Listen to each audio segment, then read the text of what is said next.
私わざとこけてた。じゃあ何ですか？今まで何回もこけたのどれくらいわざとやってるの？全部この時の罪悪感のせいで無意識でやってるの。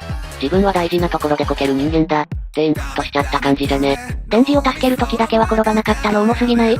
重いというか大事な人を守りたいがゆえに確定したというか。コケピーもわざとかなと思ったけどその割には死ぬほど後悔してんだよな。コケピーでこけたのは委員長がこっそり足掛けたから。運動会とかならまだしも静止かかってる状況でそれやれるのは頭デビルハンターすぎる。朝割と死にたいんだからな。今見返したらひどいな。父の血のためにわざとこけたのが回り回って自分の不幸に繋がる悪癖に転化してる。今回これを乗り越えできてるといいが、電池がついてるから大丈夫さ。